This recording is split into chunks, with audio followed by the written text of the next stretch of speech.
Seigneur notre Dieu, nous voici venus ce matin dans ta maison, celle qui est appelée maison de prière, maison de l'exaucement, maison sur laquelle nous retrouvons la solution à nos différents problèmes. Parce qu'il est écrit dans ta parole que n'abandonnez pas votre assemblée comme c'est devenu la coutume des autres. Seigneur Jésus, tu avais encore dit que là où deux ou trois sont assemblés en ton nom, toi tu seras au milieu d'eux.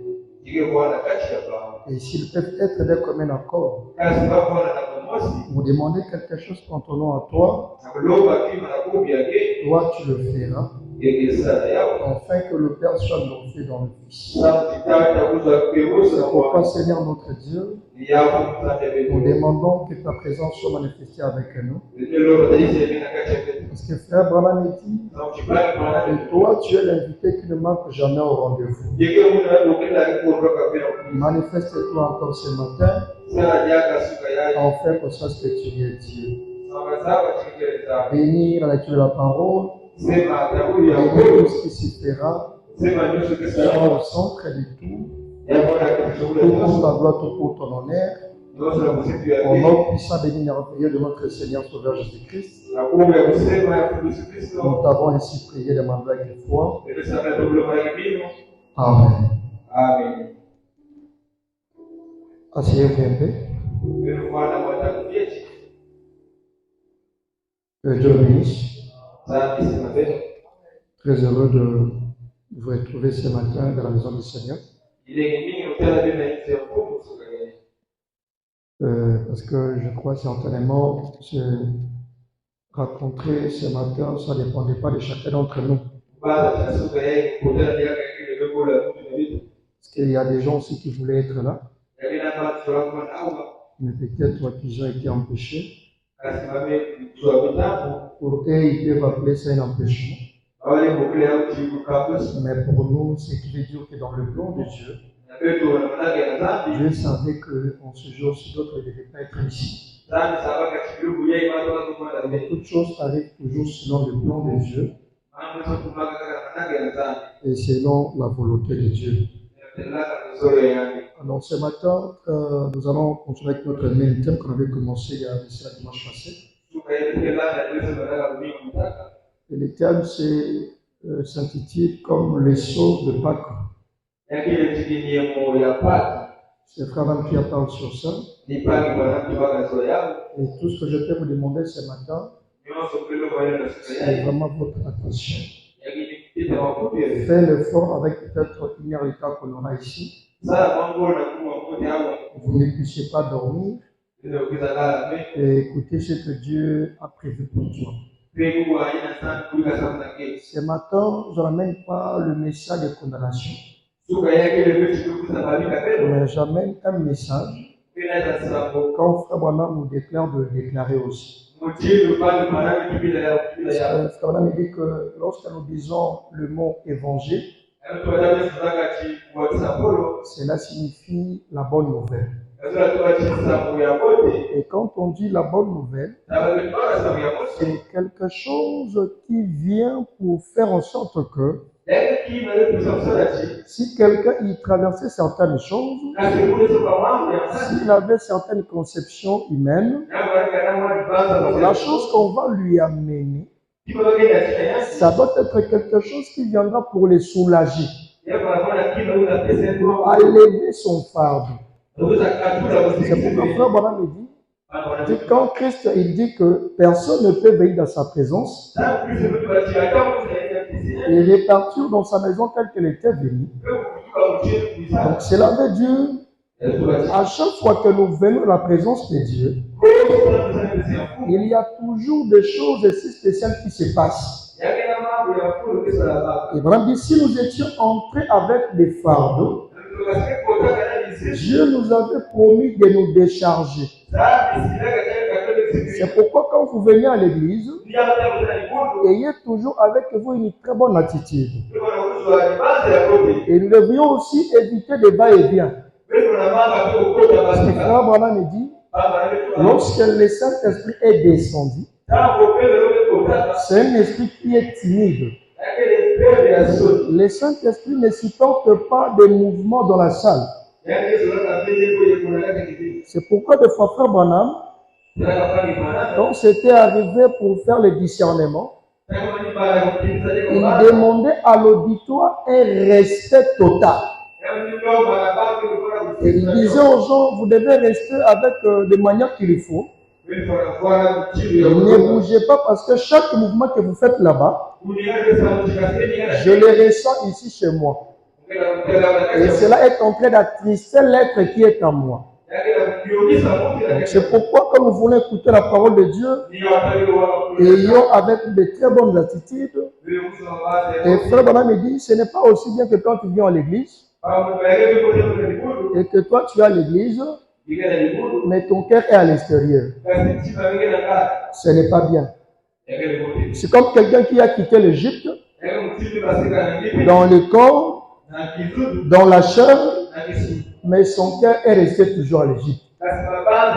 Donc quand vous êtes à l'église, vous devriez être concentré. Voilà pourquoi moi toujours dis aux gens, ça dépend de chacun d'entre nous. Mais je crois que le naturel nous montre aussi des choses qui sont spirituelles. Si aujourd'hui vous avez eu l'occasion d'avoir la grâce de rencontrer le président de la République, ces services de sécurité ne peuvent jamais te permettre d'accéder dans son bureau avec le téléphone.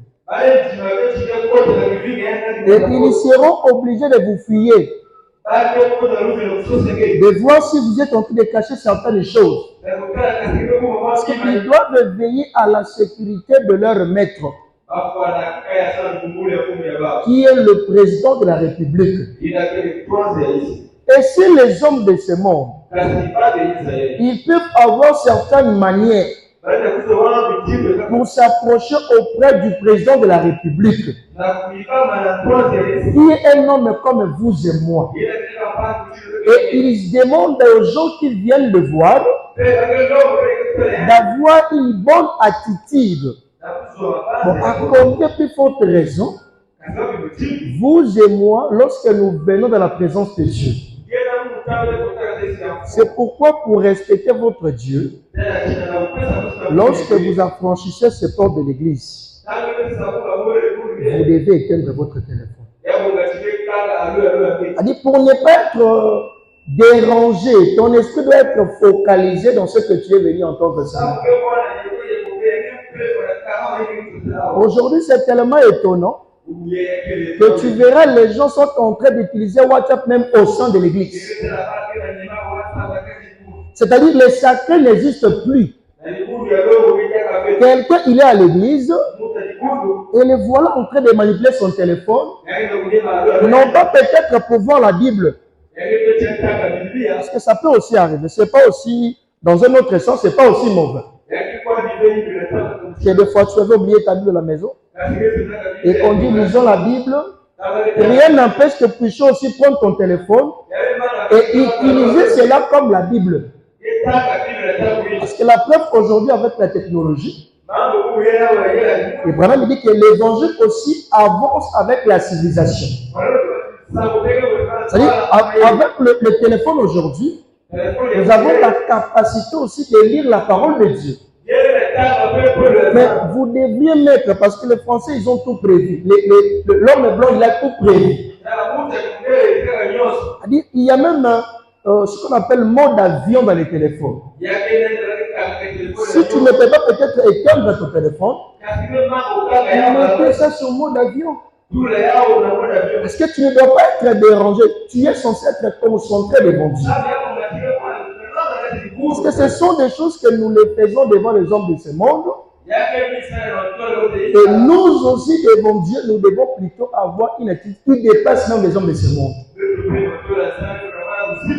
Or, ce que nous oublions est quoi? Dieu nous demande, face aux hommes de ce monde, nous les devons les respecter.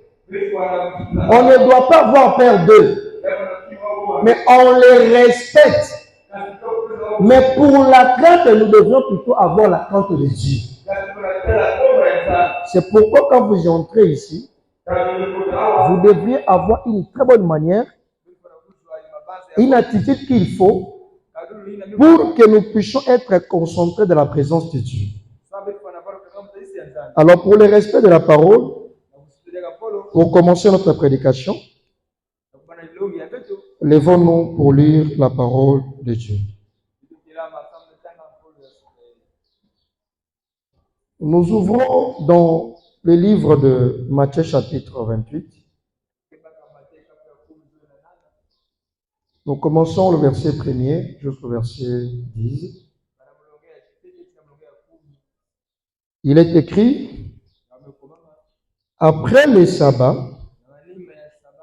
à l'aube du premier jour de la semaine, Marie de Magdala et l'autre Marie allèrent voir les sépulcres. Et voici, il y eut un grand tremblement de terre, car un ange du Seigneur descendit du ciel, vint rouler la pierre et s'assit dessus. Son aspect était comme le clair et son visage blanc comme la neige. Les gardes tremblèrent de peur et devinrent comme morts. Mais l'ange prit la parole et dit aux femmes, pour vous, ne craignez pas, car je sais que vous cherchez Jésus qui a été crucifié. Il n'est point ici. Il est ressuscité comme il avait dit. Venez, voyez le lieu où il était couché. Et allez promptement dire à ses disciples qu'il est ressuscité des morts. Et voici, il vous précède en Galilée. C'est là que vous le verrez. Voici, je vous l'ai dit. Elle s'éloignait promptement de sépulcre avec crainte et avec une grande joie. Et elle courut porter la nouvelle aux disciples. Et voici, Jésus vint à leur rencontre et dit, je vous salue. Elle s'approcha pour saisir ses pieds et elles se prosternèrent devant lui. Alors Jésus leur dit, ne craignez pas, allez dire à mes frères de se rendre en Galilée, c'est là qu'ils me verront. Que Dieu vous bénisse, vous pouvez s'asseoir. Entre-temps, je continue avec Apocalypse chapitre 1er, le verset 17 jusqu'au verset 18. Il est écrit, quand je le vis, j'ai tombé à ses pieds comme mort. Il y posa sur moi sa main droite en disant, ne crains point. Je suis le premier et le dernier et le vivant. J'étais mort et voici, je suis vivant au siècle des siècles. Je tiens les clés de la mort et du séjour des morts. Je clôture par Romains chapitre 8, le verset 11. Il est écrit,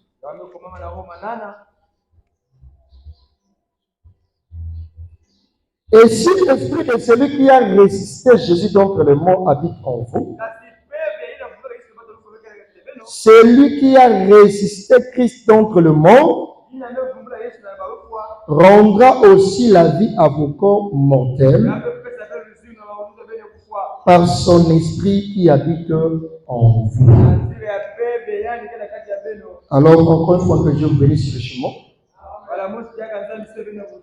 Et comme je l'avais dit, nous continuons avec notre même thème qu'on avait commencé le dimanche passé. Le thème qui s'intitule Les sceaux de Pâques. Et c'est une prédication que Frère Branham l'avait prêchée. Et c'est toujours au sein de cette prédication que Frère Branham aussi avait prédit pour sa mort. Et il avait dit à l'intérieur, il dit, je vois déjà ma mort s'approcher à l'âge de 56 ans. Bon, les gens, pendant que Branham prêchait sur ça, il se disait que bon, c'était une prédication et il n'avait pas vraiment beaucoup tiré attention. Mais en quelque sorte, plus tard, après la mort de Frère Branham, les gens vont revenir encore à réécouter ce que Branham était en train de prêcher.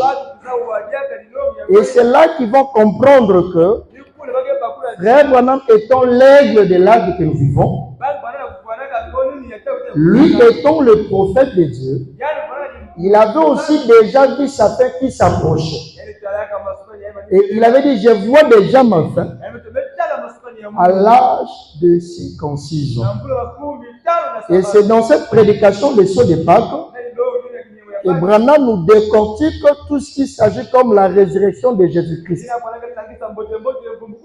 Et alors encore ce matin, nous voulons approfondir encore cet enseignement. Et comme je l'avais dit également ici au début, que le message de ce matin, ce n'est pas un message qui est venu pour vous condamner. Mais c'est un message qui sera apporté pour vous donner une consolation, pour vous soulager. Parce que les Saintes Écritures nous disent que le Seigneur Jésus, il nous invite. Et il dit, venez à moi, vous tous qui êtes fatigués, surchargés par des problèmes, par des maladies, par des manquements de travail, par tout ce que vous pouvez traverser sur cette terre. Et lui, notre Dieu, il a la capacité, il a la possibilité de nous décharger, et non seulement de nous décharger, et de nous donner aussi le poids de choses qui ne pèsent pas. Et Frère Branham me dit, la mission que nous venons à l'église, c'est aussi pour que nous puissions tisser une relation avec Dieu. Parce qu'aujourd'hui, qu'est-ce que nous remarquons? Nous remarquons dans le monde actuel que l'évangile a été présenté de manière en sorte que c'est comme si il y a des gens qui sont habilités uniquement à manipuler la parole de Dieu, qui sont censés manifester la puissance de Dieu, qui est réservée à une certaine catégorie de gens, mais les autres ne peuvent pas aussi manifester la gloire de Dieu. En frère, on dit, ce n'est pas le cas. Tout chrétien, tout croyant qui a été baptisé du Saint-Esprit et qui a cru au Seigneur Jésus-Christ, non pas avec des aventures, non pas à ne pas être sérieux, mais s'il est réellement sérieux et sincère, lui aussi il est censé manifester la gloire de Dieu dans sa vie. C'est pourquoi Frère Branham me dit que si vous êtes sérieux avec Dieu, Dieu il sera aussi sérieux avec vous. C'est pourquoi entre Dieu et les individus, ce que nous recherchons, il est question justement de confiance. C'est-à-dire, le croyant doit avoir confiance en Dieu. Et Dieu aussi, il est censé avoir confiance aux croyants. Mais j'aimerais vous dire ce matin, Dieu qui nous avait créés, Étant notre créateur, Dieu, il a confiance en nous. C'est plutôt nous les hommes qui n'ont pas confiance en Dieu. C'est plutôt nous les hommes qui fuient de foi Dieu. Parce que frère Bona me dit, c'est dans la nature de l'homme de fuir Dieu. Mais Dieu, il ne fuit jamais l'homme. Et Dieu, il ne quitte jamais l'homme. Lorsque Dieu, il vient habiter dans la vie de l'homme, il y restera là jusqu'à ce que l'homme, il finira sa vie sur la terre.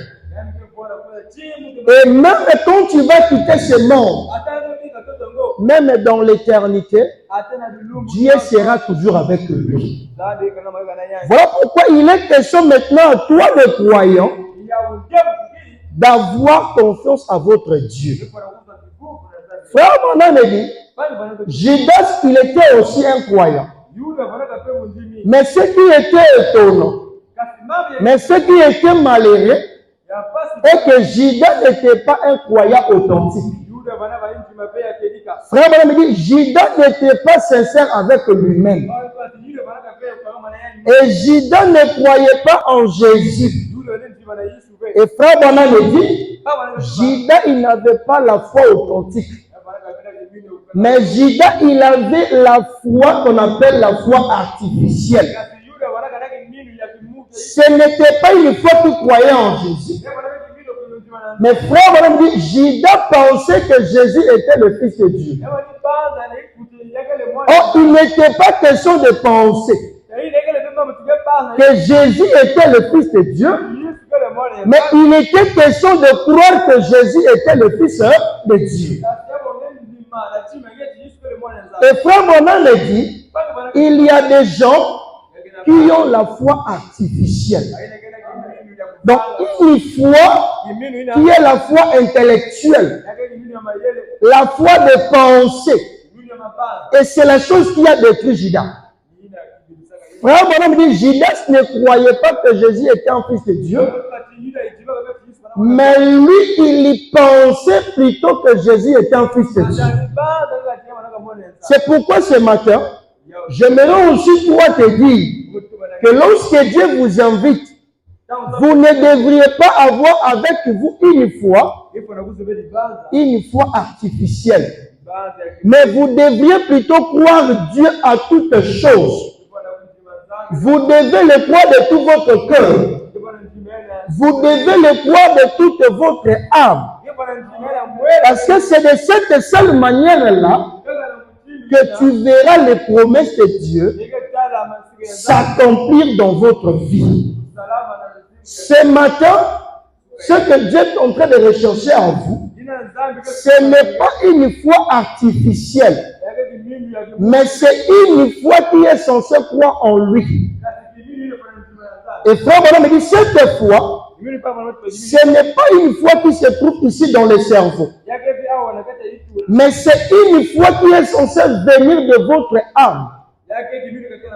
Parce qu'il dit, nous avons deux facultés mentales. Et dans ces deux facultés mentales, nous avons la faculté intellectuelle qui se trouve à l'intérieur de notre cerveau et la faculté qu'on retrouve dans notre cœur. Et frère Bona me dit, ces deux facultés, ce sont des facultés qui sont tout le temps en désaccord.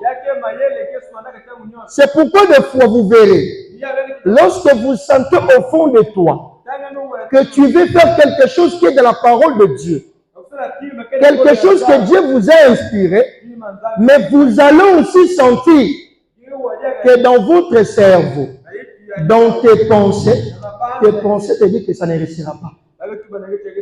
Alors que vous sentez qu'à l'intérieur de toi, quelque chose te dit, ce que tu comptes faire, ça va réussir, ça va aller au loin, mais les pensées te disent, n'osez pas mon frère, ne fais pas cela.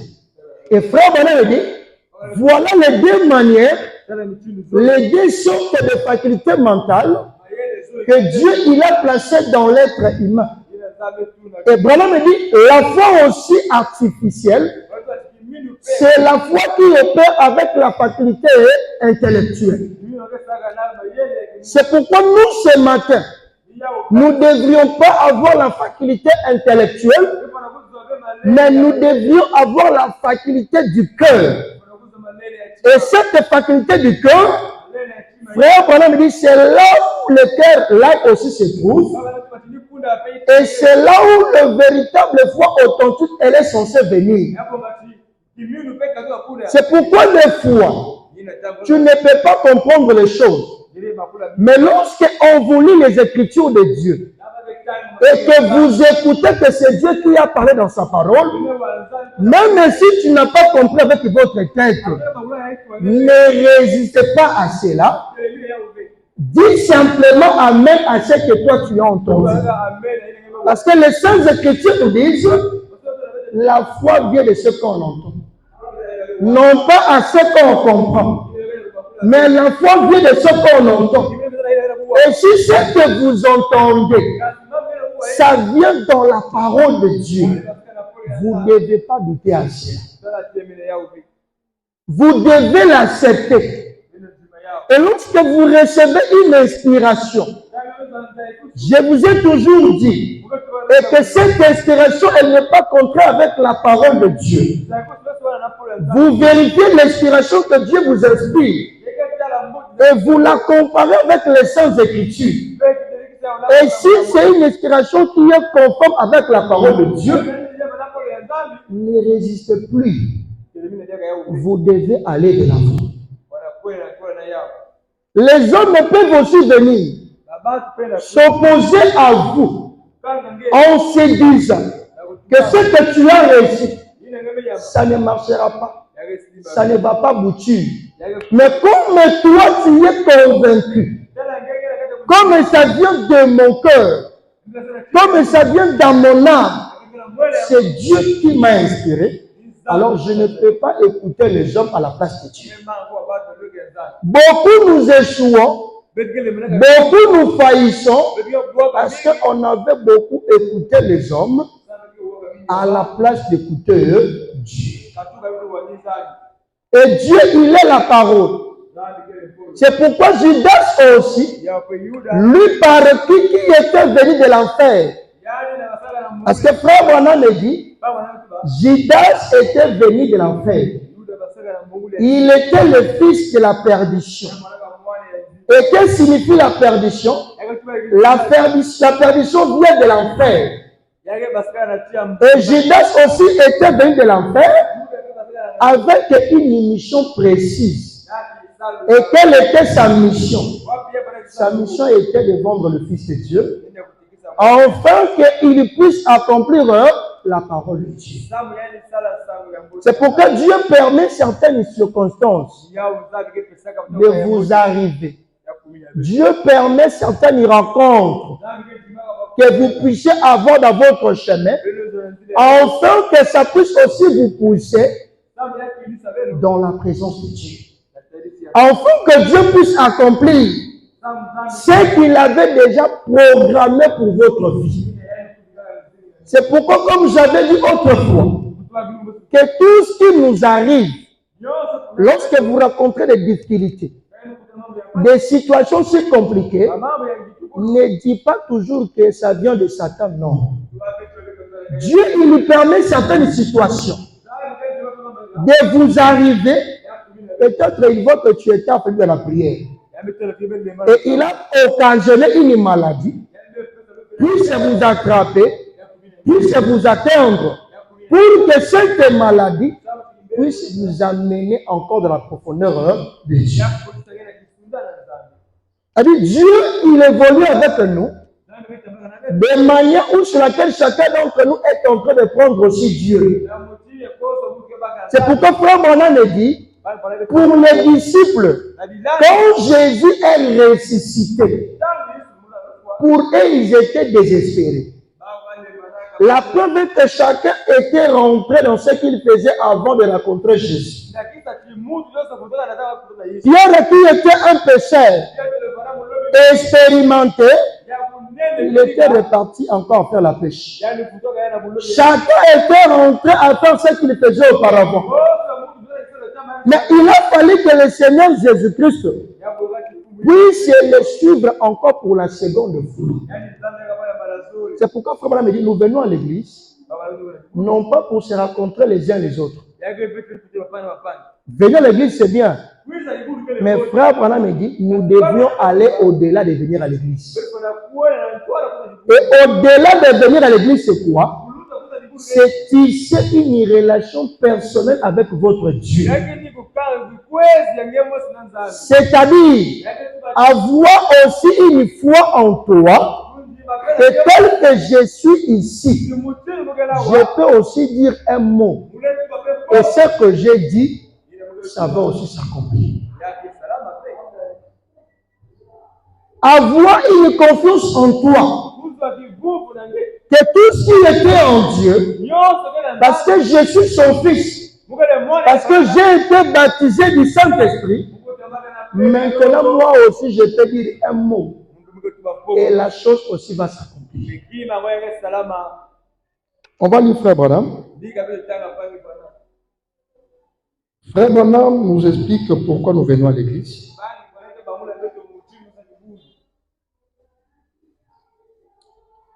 Et il dit, en venant à l'église, ce n'est pas pour que nous puissions nous voir les uns les autres. Mais c'est pour que quelque chose puisse arriver dans votre vie. Dans la prédication des Sœurs de Pâques, paragraphe 45, Frère Branham dit ceci. Il dit, je me pose la question aujourd'hui. Quand on sait qui est être d'arriver, est-ce que nous amenons vraiment les gens à Dieu? Ou est-ce que nous amenons seulement à une église? Frère Branham dit, il nous faut amener les gens à Christ. Où se trouve la puissance vivifiante. Donc, ce que nous voyons aujourd'hui, ce que nous racontons aujourd'hui, du temps de Frère Branham aussi, c'est quelque chose qui arrive. Et donc, je me demande de ce qui arrive aujourd'hui. Est-ce que nous amenons les gens justement à l'église, ou nous les amenons non seulement à l'église, mais jusqu'à ce que ces gens-là puissent aller jusqu'à Jésus? Parce que si les gens, ils viennent justement pour se limiter à l'église, selon Frère Branham, là, le prédicateur, il a failli à sa mission. Nous devions amener les hommes jusqu'à ce qu'ils se rencontrent avec Jésus-Christ. Frère Branham dit, il nous faut les amener à Christ, où se trouve la puissance vivifiante. Il dit, c'est bien d'aller à l'église. Certainement. Si on ne va pas plus loin, alors on ne va pas assez loin. Selon Frère Branham, si on ne va pas plus loin, alors on ne va pas assez loin. C'est-à-dire, venir à l'église, c'est bien bon. Mais vous devez encore aller plus loin. Parce que si tu restes justement à l'église, tu auras que deux possibilités. Soit tu risqueras de retourner au monde, soit de t'arrêter à l'église. C'est pourquoi Frère Branham dit, il y a même des gens qui sont à l'église, mais qui sont encore en train de vivre dans le péché. Parce qu'on les a présentés que l'église. On les a justement dit de venir à l'église. Mais la mission de venir à l'église, c'est pour que nous puissions finir avec une finalité d'aller à la rencontre de Jésus-Christ. Pourquoi sa rencontre? Parce qu'en Jésus, en lui, il se trouve une puissance qu'on appelle la puissance vivifiante. Frère Branham continue. Et il dit, quand vous venez à l'église, c'est bien. Mais dans l'église, continuez jusqu'à Christ. Parce qu'il faut absolument que nous recevions cette puissance vivifiante si nous comptons un jour faire partie de la résurrection générale. En effet, c'est la seule chose qui peut nous faire ressusciter d'entre le monde. Car si l'Esprit qui a ressuscité Christ d'entre le monde habite en vous, il vivifiera aussi et fera aussi et rendra la vie à vos corps mortels. Frère Branham dit, quelle promesse pour nous. C'est pourquoi venir à l'église ne suffit pas. Nous devrions avoir la finalité d'arriver jusqu'à Christ. Et qui est Christ aujourd'hui? C'est la parole. C'est-à-dire, en quelque sorte, il faudra que cette parole puisse devenir nous. C'est pourquoi l'apôtre Paul pouvait dire que nous sommes des lettres marchandes. Nous sommes des lettres vivantes. Nous sommes des lettres écrites par lesquelles le monde aussi peut lire le monde peut lire Dieu par notre manière de vivre. Et quelque part dans le livre d'Apocalypse, lorsque Jean-Dieu était en train de lui montrer des choses, et on a parlé du livre, et quelque part on dit, Dieu avait demandé que ces livres soient avalés. Ces livres soient avalés. Ces livres soient engloutis en nous. Ces livres puissent devenir nous. Ces livres puissent aussi manifester la puissance de Dieu à travers nos vies. C'est pourquoi lorsque nous venons à l'église, nous avons la mission finale que cette parole de Dieu puisse se faire chair. Cela puisse se tabernacler à nous. C'est de cette manière-là que nous deviendrons des gens qui seront des distributeurs de la puissance de Dieu. C'est comme si, je crois, c'était entre le mardi ou lundi. Je dormais. Je me suis réveillé à 2 heures du matin. J'ai vu des appels manqués. Or, c'était la sœur Olive qui m'avait appelé. C'était 4 appels manqués. J'ai dit, il y a quelque chose qui ne va pas. J'ai rappelé. Et c'est là que me dira sa petite sœur. Elle n'est pas venue aujourd'hui. Elle n'est pas là. Elle est partie où? Mardi. C'est là qu'elle me dira. Non, ma soeur, elle avait quoi? Elle avait quoi, soeur? Elle avait fait quoi? Donc, ses mains ne fonctionnaient plus et le pied ne marchait. C'est-à-dire, rien ne marchait avec la soeur. Alors, ils étaient à la maison entre eux, ils ont essayé quand même. Et c'est là qu'ils ont passé à m'appeler la nuit. Et j'ai rappelé la soeur. Parce que la soeur n'était pas là le dimanche. C'est pourquoi c'est très important de venir toujours à l'église. Le dimanche, on avait dit, si vous avez un problème, toi aussi étant qu'un croyant, toi aussi étant quelqu'un qui a Dieu en lui, vous devez aussi expérimenter Dieu. La preuve est quoi? Quand j'ai rappelé, ils avaient déjà prié. Et la sœur jusqu'à aujourd'hui, elle se porte bien. Je n'ai pas prié pour elle, mais parce qu'elle-même, ils avaient prié, et la sœur aussi, elle s'est rétablie. C'est pour dire que des fois, lorsque nous racontons certaines choses, nous ne devrions pas voir comme si la solution se trouve ailleurs. La solution, elle est censée se trouver en toi. C'est pourquoi Frère Branham me dit, la puissance de la guérison, tu ne peux pas la voir ailleurs. Elle ne se trouve pas dans le prédicateur. Elle ne se trouve pas aussi dans l'église. Mais la puissance de la guérison, c'est là, ça se trouve en vous.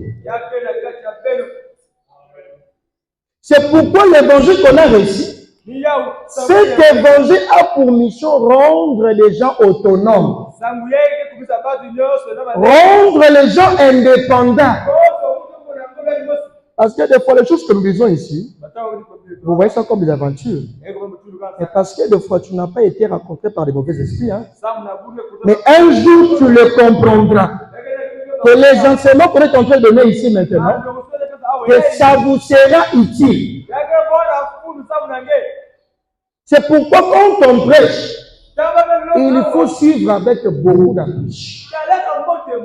Parce qu'il s'est fait de foi. Tu es dans un véhicule. Et brusquement, l'accident. Il y a des moments où on prend le temps de prier. Bon, si toi, tu n'as pas de tactique, tu n'as pas de mécanisme, tu vas mourir. Tu vas aller prématurer dans la tombe. Oh, alors tu pouvais te prononcer la parole et tu allais aussi te retrouver de l'autre côté. Parce que vous devez avoir la foi en vous. Vous devez croire en vous. Vous devez faire en sorte que cette Bible puisse devenir vous. Toi, tu commences maintenant à donner la solution aux gens. Les gens dans le quartier se disent, un enfant est tombé ici. Amenez-le dans cette maison-là. Il y a une chère qui vit là-bas. Cette ici, quand elle va prier pour cet enfant, l'enfant va se rétablir. On a vu des gens dans les quartiers. Moi, je l'ai vécu. Dans le quartier, tu es en train de louer et les propriétaires te disent, papa, toi ne quittez pas ici. Je veux que toi puisses rester chez moi. Pourquoi? Parce que moi, je bénéficie de ta salaire. Salaire que toi, tu dégages. La présence que toi, tu manifestes. La chaleur que toi, tu dégages. Cela aussi protège ma femme.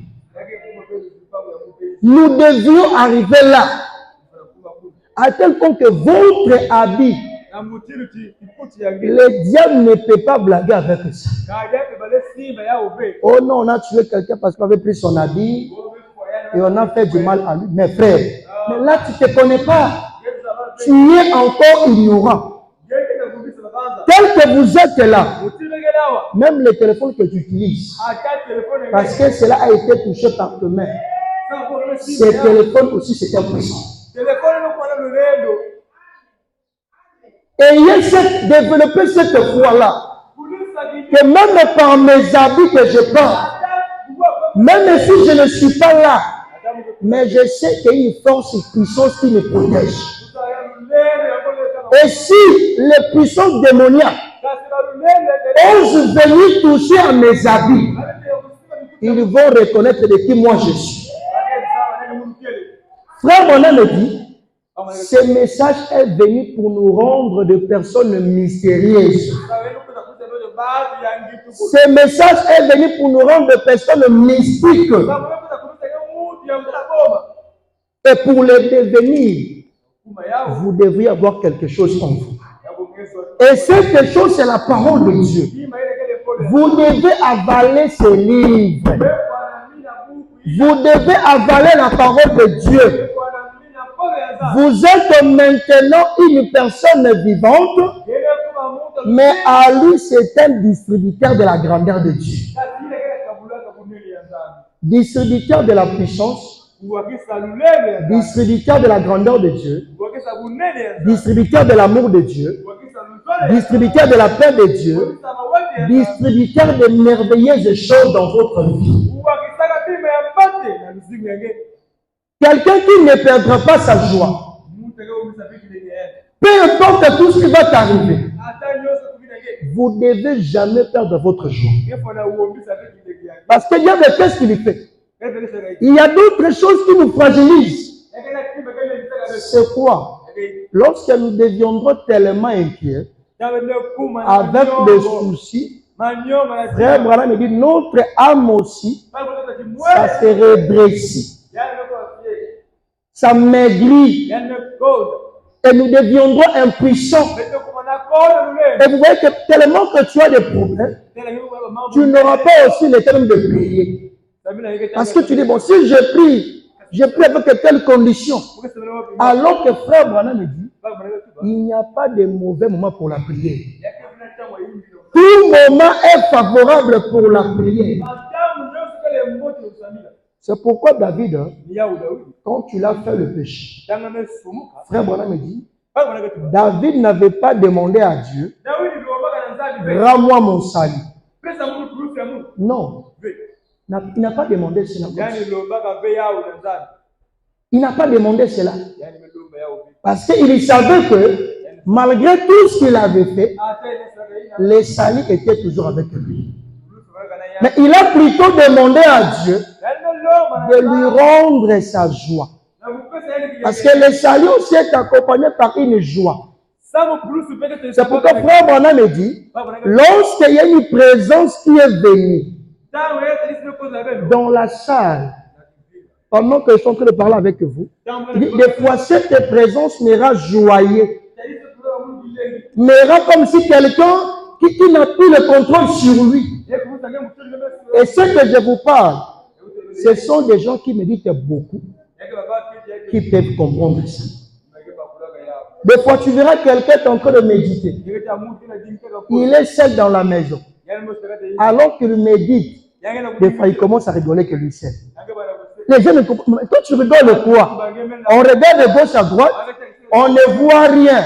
Mais tellement que la joie du salut, que lui est en train de méditer, ça monte maintenant dans sa vie et ça rayonnait sa joie, ça rayonnait sa chair, ça rayonnait sa personne. Et les gens se disent, mais comment toi tu rigoles? Et des fois, il manque aussi de manger le soir. Hein. Il n'a rien à manger le soir. Mais le voilà en train de lire, il est tellement joyeux. Et les gens se disent, oh, tu as réussi quoi? Tu as gagné quoi? Les nouvelles sont quoi? Mais lui, parce que c'est quelqu'un qui a fait de Christ comme son tout en tout. Frère Branham me dit, écoutez les versets qui délivrent. Il est dit, dans la prédication, c'est état de l'Église, Frère Branham donne un message de liberté. Il dit, exposé de cet état de l'Église. Page 34, Frère Branham dit que Dieu, par son esprit, commence à nous donner une révélation continue, victorieuse et source de vie. Oh, si seulement l'Église pouvait recevoir une révélation toute fraîche et devenir par cette révélation la parole vivante manifeste, alors nous pourrions accomplir le plus grand œuvre et glorifier Dieu, notre Père céleste. Maintenant, me dit, il dit quoi? Il dit alors, si l'Église pourrait recevoir cette révélation, quelle est cette révélation? La révélation de la parole de Dieu. Rabbi, alors, nous pourrions accomplir les plus grandes œuvres et glorifier Dieu de notre Père céleste. Il continue. Il dit délivrer du péché.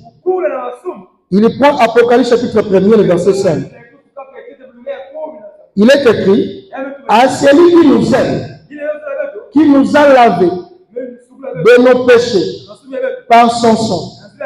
Frère Branham me dit, le mot traduit par laver, enfin signifie délivrer. Nous a délivrés de nos péchés par son sang. Et quand on parle du sang, nous voulons parler de la parole de Dieu. À chaque fois que vous écoutez qu'on parle du sang, nous sommes délivrés par le sang. Le sang aujourd'hui, c'est la parole. Vous devrez avoir cette connaissance. Ne soyez pas comme les dénoms. Lorsqu'on prêche, nous voulons le sang de Jésus. Le sang de Jésus. Retenez que le sang de Jésus aujourd'hui, c'est la parole. C'est pourquoi l'Écriture dit, il nous a lavés par son sang. En quelque sorte, il nous a lavés par sa parole. Et par la parole ancienne, par la parole du temps de Paul, mais encore du René, mais la parole de notre lèvre, de notre jour, la parole qui a été prêchée par Frère Branham. C'est pourquoi lorsque nous récitons encore les citations de Frère Branham, lorsque vous écoutez Frère Branham vous dire, nous sommes lavés par le sang. Toi qui es déjà croix de Frère Branham, vous comprenez qu'on parle du sang de la parole. Et là où tu es, tu dois dire Amen. Frère Branham dit, nous a délivrés de nos péchés par son sang. Il dit, n'est-ce pas merveilleux? Mais êtes-vous axé encore sur les choses spirituelles? Avez-vous saisi? Ce sont son propre sang qui nous a entièrement délivrés du péché. Ce n'était pas un sang humain. C'était le sang de Dieu. Pierre l'appelle le sang de Christ. Paul l'appelle le sang du Seigneur et le sang de Jésus. Pas trois personnes, mais une seule personne. Voilà encore cette révélation. Un seul Dieu. C'est Dieu Jéhovah, omnipotent, est descendu et il s'est fait un corps au moyen d'une naissance virginale. Il a habité afin que ce soit le sang de Dieu qui nous libère. Entre parenthèses, nous délivre entièrement de nos péchés et qui nous fasse paraître devant lui irrépréhensible et dans l'allégresse. Frère Branham continue dit, voyez-vous un titre de l'Ancien Testament, retournons au jardin d'Éden. Quand les premières nouvelles sont arrivées, dans la gloire que le fils Adam était perdu, est-ce qu'un ange que Dieu avait envoyé? Est-ce que c'est un fils qu'il a envoyé? Est-ce que c'est un autre de notre savoir qu'il a envoyé? Frère me dit non. Il est venu lui-même racheter ses fils perdus. Alléluia. Dieu n'a pas confié à un autre homme son propre plan du salut. Et il ne s'est fié qu'à lui-même. Dieu s'est fait chair et a habité parmi nous et nous a rachetés pour lui-même. Frère Branham me dit, nous sommes désormais sauvés par le sang de Dieu. Le Dieu éternel a habité dans un corps mortel pour ôter les péchés. Il est devenu l'agneau pour verser son sang et entrer avec ses sangs à l'intérieur du voile. Et frère Branham me dit encore, continue. Il dit, considérez ceci. Puisque c'est le sang de Dieu, c'est un sang qui est parfait. Et si c'est le sang qui est parfait, alors nous sommes délivrés du pouvoir, de l'esclavagisme, de la suie, du péché. Alors la délivrance est parfaite et entière. Il n'y a donc maintenant aucune condamnation. Frère Branham me dit, il accusera des ennemis de Dieu. C'est Dieu qui justifie. En quelque sorte, ici c'est quoi? Le Dieu que nous prions, lui-même il est devenu et le juge et l'avocat pour nous. Et notre frère Branham pose la question. Qui va aller maintenant accuser les élus de Dieu? Parce que c'est Dieu lui-même qui est le juge et au même moment aussi l'avocat pour vous. Mais Branham me dit que le sang de Jésus, ce sang nous a affranchis. Ce sang nous a délivrés. Et vous devez toujours vous rappeler, parce que je continue ici en bas, Branham me continue en disant que cette chair du corps de Jésus, ce n'était pas le corps comme vous et moi. C'était un corps qui avait été créé par la parole. C'est pourquoi le sang de ce corps, c'était un sang qui était la parole. Voilà comment vraiment nous sommes rachetés par le sang. Ce n'est pas que ce matin qu'on vient encore vous injecter le sang jusqu'à ce matin pour vous dire que vous êtes rachetés par le sang. Non, ce sang-là aujourd'hui, c'est redevenu la parole. Et cette parole, ce n'est pas n'importe quelle parole, mais c'est une parole inspirée, une parole prêchée par les messagers du temps, par les messagers de notre jour. C'est pourquoi tout ce que Frère Branham vous déclare, même si vous ne comprenez pas, si tu es le véritable croyant authentique, si tu n'es pas comme Judas qui avait la foi artificielle, vous devez dire Amen. Parce qu'aujourd'hui nous croyons que Dieu il a pensé.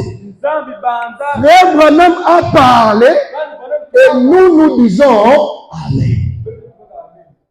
Dieu a pensé, Frère Branham a parlé et nous les croyants disons Amen. Et Frère Branham dit, qu'est-ce que signifie Amen?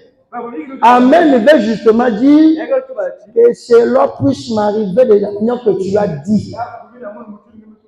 Amen veut dire que je le reçois. Je crois que cela doit arriver tel que tu l'as déclaré. C'est pourquoi lorsqu'on vous lit Frère Branham, vous devez croire en lui en disant Amen. Parce que ce sont les sons que vous écoutez. Ce sont les sons qui vous purifient. Ce sont la véritable expiation. Et ce sont aujourd'hui ce qu'on appelle la vraie preuve de la résurrection de Jésus-Christ. Parce que nous voyons ce que Christ était en train de faire là-bas.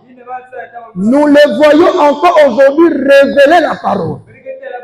Parce que Christ nous avait promis, dit que je vous enverrai le consolateur.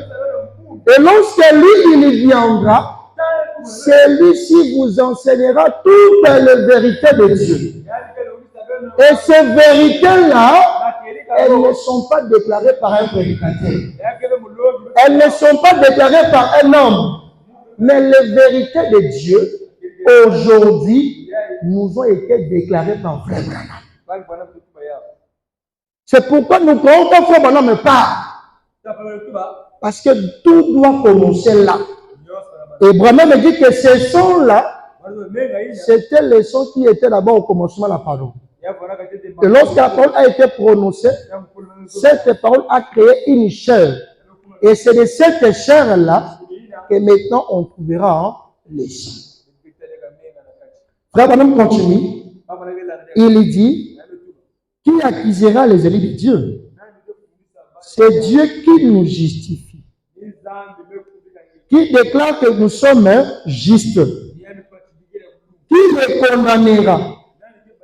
Christ est mort. Romains chapitre 8, le verset 38 au verset 34. Frère Branham me dit, voilà, sa mort nous a donné le sang. Le sang nous a libérés.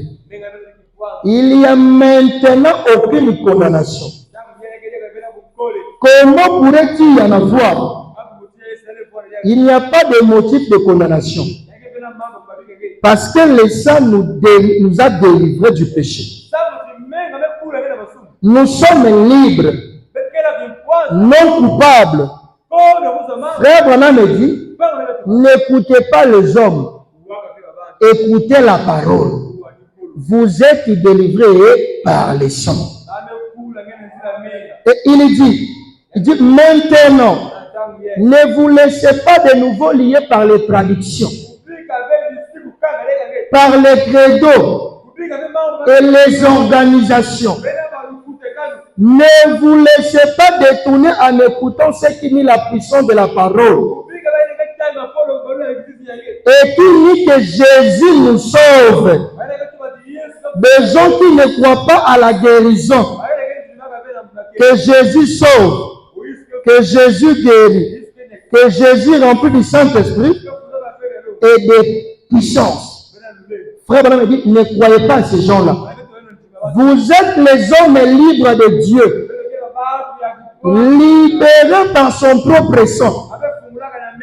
Si vous approchez vous encore votre foi à des credos et des dominations, Frère Branham me dit, c'est une preuve certaine que vous avez perdu votre foi à la parole.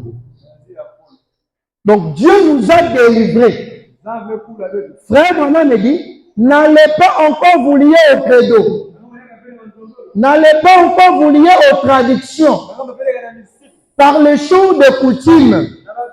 N'allez pas encore que tu as perdu quelque chose à la maison et tu commences à dire on doit aller voir un féticheur là-bas. On doit aller voir un bicoud là-bas. Il doit parler pour nous. On doit aller voir telle personne là-bas. Ne faites pas de choses comme ça. Là encore, tu es en train de te lier sans le savoir. Et frère, on dit, si vous faites une telle chose, c'est la preuve certaine qui nous montre que vous avez perdu la foi à la parole de Dieu. Oh, votre sauvetage, c'est lorsque vous garderez votre foi dans la parole de Dieu. Non pas la parole auprès de l'homme. Non pas la parole de qui moi je peux vous dire, mais la parole uniquement de Dieu. Parce qu'il est écrit que toutes les paroles d'un homme soient reconnues comme un mensonge. Et frère, on a une clôture pour dire, il dit que tel que vous êtes assis ce matin, Dieu ne vous condamne pas parce que tu es un pécheur. Dieu ne vous condamne pas. Il ne vous tient pas coupable parce que tu es un pécheur. Frère Branham me dit, c'est la loi de la nature qui vous avait rendu étant de pécheurs. Mais frère Branham me dit, vous serez coupable si vous restez de cette manière-là. Si vous faites maintenant cette habitude-là comme votre caractère. Frère Branham me dit, vous ne devez pas demeurer de cette manière-là.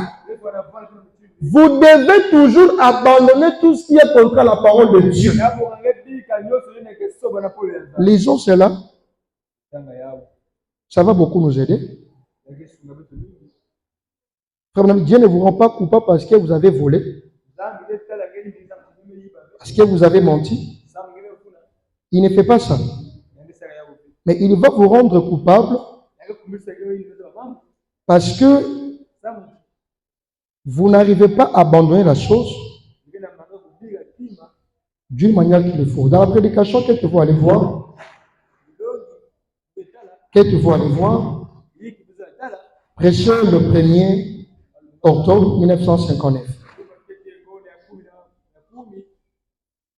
Paragraphe 61. Frère Branham dit ceci. Vous êtes ce que vous êtes. Vous ne pouvez rien faire. Il dit, même si vous êtes un pécheur, vous n'êtes pas responsable du fait que vous êtes un pécheur. Il dit, mais vous êtes responsable du fait que vous restez un pécheur. Être né un pécheur, ce n'est pas de ta faute. Être né dans une famille qui est pauvre, ce n'est pas de ta faute. Ne pas croire frère Branham au début, ce n'est pas de ta faute. Parce que c'est le moyen que Dieu lui-même qui avait permis que ça puisse arriver ainsi. Mais Dieu vous tiendra coupable, responsable, si vous restez dans cet état-là. Tu voles, tu te prostitues, tu fais du mal. Dieu ne vous tient pas coupable. Mais Dieu vous tiendra coupable, responsable, lorsque vous allez demeurer à cet état-là. Faire de cet état comme il vit maintenant. Et lorsque vous mourrez de cette manière, automatiquement tu es perdu. Tu es perdu. Frère, on continue. Il dit, vous êtes responsable du fait que vous restez un pécheur. Il dit, il y a un chemin préparé pour vous. C'est pourquoi pour quitter la condition sur laquelle tu traverses, Dieu avait déjà un chemin qu'il avait préparé pour vous. Et ce chemin n'est rien d'autre que sa parole. Suivre ce que la parole vous recommande de faire. Tu veux être béni, payer la vie. Parce que frère Bonhomme me dit, c'est le moyen pour être béni, c'est de donner. Il n'y a pas d'autre moyen. C'est le moyen pour être béni, c'est de donner. Et frère Bonhomme me dit, la main qui donne, c'est toujours la main qui reçoit. Et lorsque je vous donne quelque chose, frère, venez rapidement. Regardez. Je lui donne le téléphone. Comment est ma main et sa main? Ma main est au-dessus de sa main. Donc, en quelque sorte, pour que je puisse donner, j'ai trouvé un plaisir. Je donne. Mais comme je donne pas à n'importe qui, à Dieu, les Saintes Écritures nous disent que Dieu ne peut pas rester avec la dette de quelqu'un. Dieu ne peut pas rester avec la dette de quelqu'un. Et les Saintes Écritures nous disent ce n'est que l'inférieur qui est béni par le supérieur. Donc, en quelque sorte, nous, quand on donne à Dieu, quand on donne aux autres, nous sommes supérieurs aux autres. Bon, maintenant, imagine-toi un être créé par Dieu qui a donné à Dieu. Dieu ne permettra pas que toi tu sois supérieur en lui. Frère Branham me dit, il y a déjà un chemin préparé pour vous. Et vous devez accepter ce chemin-là. C'est ça le moyen pour vous de trouver la solution à votre problème. C'est pourquoi ce matin on vous dit, tel que vous êtes assis ce matin, vous avez aussi la puissance de Dieu avec vous. Jésus est venu vous libérer. Jésus est venu vous rendre libre. Même dans votre maison, tu peux prier à Dieu et Dieu va aussi vous écouter. Même au travail, peu importe endroit, tu peux demander quelque chose à Dieu et Dieu, il le fera. C'est une question de confiance. Ne perdez pas la confiance vis-à-vis de Dieu. Ayez justement la confiance à votre Dieu. Même si tu as fait quelque chose qui est du mal, même si ce matin tu vivais dans le péché, ce qui est ne perdez pas la confiance en Dieu. Frère, voilà, dit, reconnaissez que tu es coupable et Dieu fera aussi le reste. Reconnaissez justement, croyez justement et Dieu fera le reste. Frère, on continue, il dit, mais le fait d'être un pécheur, vous êtes né comme ça. Dieu ne vous envoie pas en enfer parce que vous êtes un pécheur. Dieu vous envoie en enfer parce que vous ne vous repentirez pas et n'acceptez pas Christ comme votre sauveur. Oh, Christ, c'est la parole. Toi, comme ce matin, tu as déjà pris. Tu as pris le baptême. Et frère Branham dit, Dieu ne vous envoie pas en enfer parce que tu es un péché. Mais Dieu va vous envoyer en enfer parce que vous n'acceptez pas de recevoir le Christ et de le croire comme votre sauveur. Et Branham me dit, il y a beaucoup de gens qui ont reçu Jésus comme leur sauveur, mais ils n'ont pas accepté Jésus comme leur Seigneur. Qu'est-ce que signifie Seigneur? C'est-à-dire tu as fait de Jésus comme votre maître. Tu ne peux rien faire sans d'abord demander si c'est la volonté de Dieu ou pas. Parce que retenez, je vous ai toujours dit, frère Branham le parle. Nous, des fois, avec notre manière de faire des choses, nous confondons des langages. Nous voyons quelqu'un aider les autres, nous disons que lui là c'est un compatissant. Hein? Mais Branham me dit, être compatissant, ce n'est pas aider les autres. Mais être compatissant, c'est faire la volonté de Dieu. C'est faire la volonté de Dieu. Or, la volonté de Dieu, c'est obéir à sa parole. C'est simple. Maintenant, dans la parole, c'est là que nous trouverons.